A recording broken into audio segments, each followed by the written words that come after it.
Welcome to Star Citizen and the first part of the two-part XXL Trading Guide.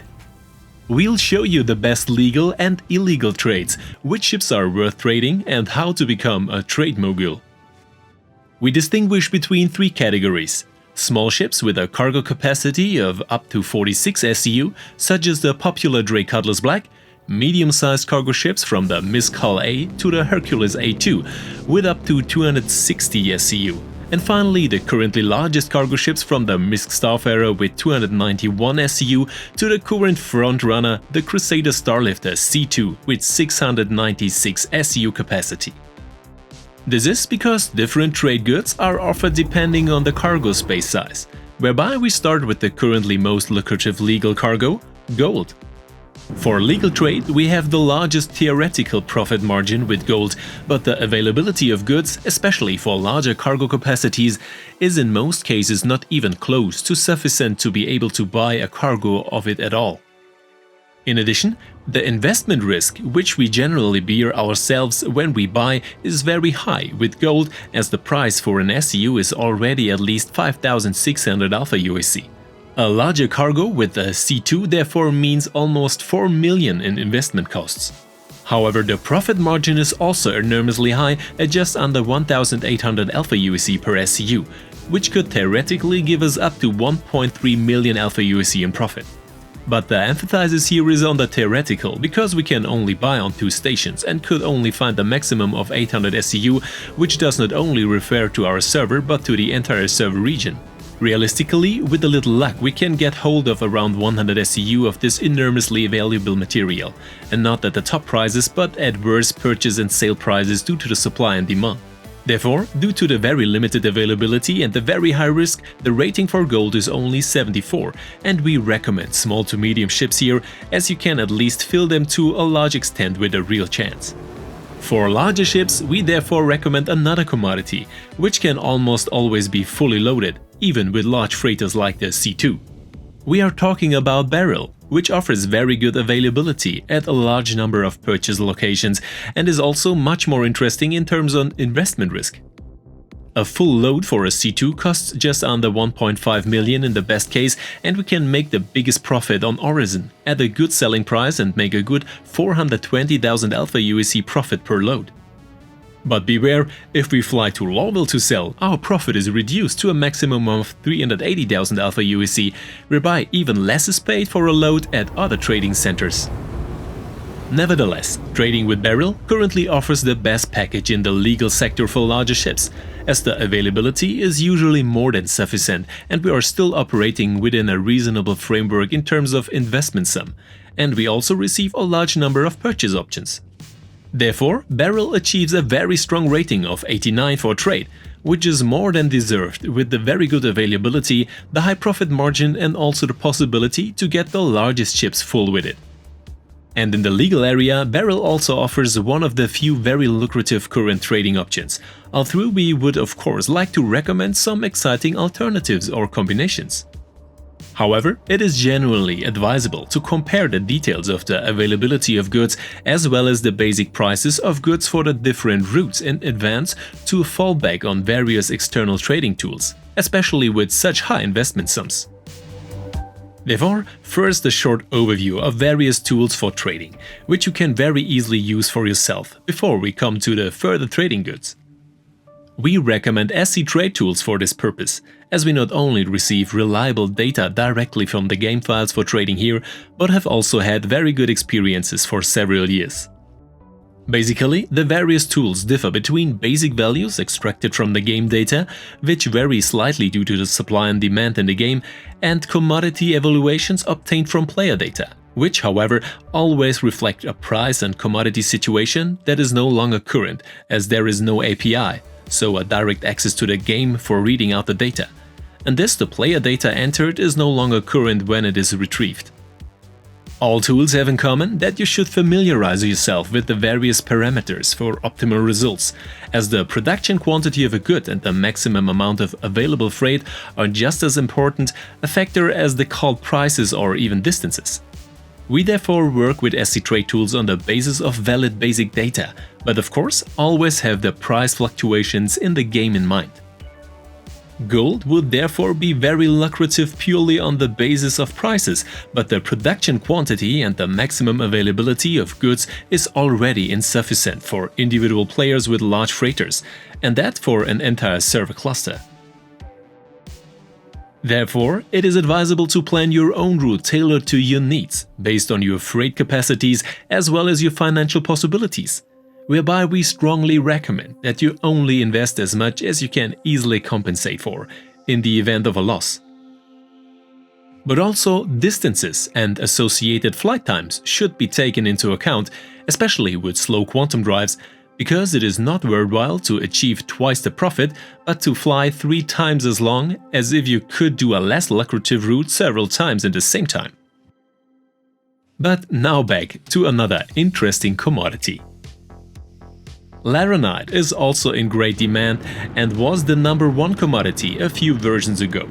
Here the availability is somewhat better compared to the very scarce gold, but it is also more interesting for small to medium-sized ships, as in most cases we cannot even fill half of the larger ships, and at poor purchase prices.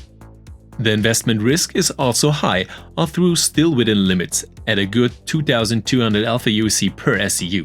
The best possible route via the Moon Walla in the area of Arkop to Laurel would mathematically enable a profit of just under 530,000 alpha USC, but in any case, one would have to reckon with waiting times of just under 35 minutes until enough material is available at all, without other players still buying here. Therefore, like gold, Laranite is more suitable for smaller ships or interesting additional purchase to push the profit with other materials. This is an important aspect for traders to spread out the purchase of high quality and lucrative goods and not always commit to just one commodity. With SC-Trade.Tools, for example, you can directly display all alternative goods at a station sorted by profit. For this reason, Laranite as a pure trade good only achieves a rating of 66, although it can be taken along as an additional material, similar to gold, and can have a noticeably positive effect of the balance sheet. Our tip: when choosing a trade route, check whether you can buy other valuable goods in the immediate vicinity or at the station itself as an alternative, so that you don't have to take longer detours or half-empty cargo holds. Because in Star Citizen 2, time is money for a trader. Again, we find more in the area of mass trade with the next commodity, titanium, which offers a significantly better availability of goods, but also brings in less profit. The investment costs with a C2 are a maximum of 250,000 alpha USC, whereby we can make a good 100,000 alpha USC profit with one cargo, which is a very respectable average considering in fairly low risk. The best possible sales location are New Babbage, Lorville and Area 18, which makes for a large number of possible routes, since titanium is readily available in the Crusader area, Hurston and on Arkop, and therefore very short distances are possible. And another tip: here it is worthwhile to simply take the higher quality goods such as gold or Laranite that are available at the corresponding stations and fill up the rest with titanium. In the best case, we increase our profit, and in the worst case, we still achieve a good cut with titanium.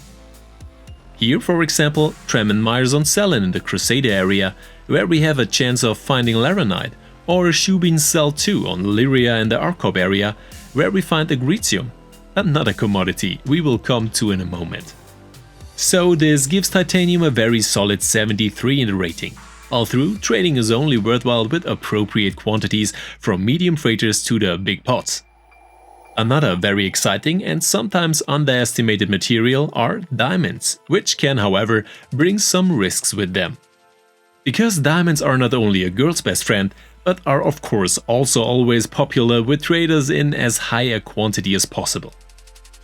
The investment risks of a maximum of 2.7 million alpha USC at a maximum profit of only 350,000 alpha USC per load of a C2 is very high, which should definitely be taken into account. In contrast to gold or Laranite, however, we have a somewhat better availability of goods, which make trades possible even with larger ships. Availability in the area of Arkop, Microtech and Hurston is also good at many stations. Especially since we receive the same prices in all trading centers when selling goods, which in turn makes short distances possible and is usually not the case for high valuable goods. In the overview of all trade goods, the same factors usually play a role anyway. The availability, which is usually very low with increasing profit margins, as well as the pricing of the sales locations, whereby we often have to accept a long way for maximum profits. And in addition, there is the risk of purchasing goods for which we always have to pay in advance. Thus, diamonds achieve a respectable 70 in our rating, whereby the sweet spot here lies with medium-sized chips, but larger ones are also possible. The first part of the two-part trade guide concludes with Agricium. Before, in the second part, we'll look at some less noticed legal trade goods as insider tips, as well as the very lucrative but risky illegal goods, and give you some profitable tips and tricks along the way. With Agricium, we get the manageable availability with a slightly increased investment risk and a relatively good profit margin. As far as larger ships are concerned, the situation is similar to that with Laranite and gold, although smaller ships can also entirely trade with Agricium. In any case, it can be worthwhile to load Agricium into the cargo hold if no more valuable materials are available. With a good 580 USC profit per SCU cargo unit, the possible profit is in the green zone, but the availability is usually very limited and is only enough to get a little extra in the balance. In principle, you can wait at stations until the stocks fill up again, but the production quantities are very limited, especially for high valuable goods, and other players in your server region also have access to them. Agricium therefore only achieves a solid 66 in the ranking, and we recommend small to medium-sized traders here. And in the second part of the XXL Trading Guide, we will show you all the illegal goods, where you can get them, what you have to watch out for, and how you can achieve the maximum profit, as well as some partly underestimated legal trade goods and some tips and tricks on how you can considerably upgrade your trade excursions and sometimes earn more than just with the actual trade.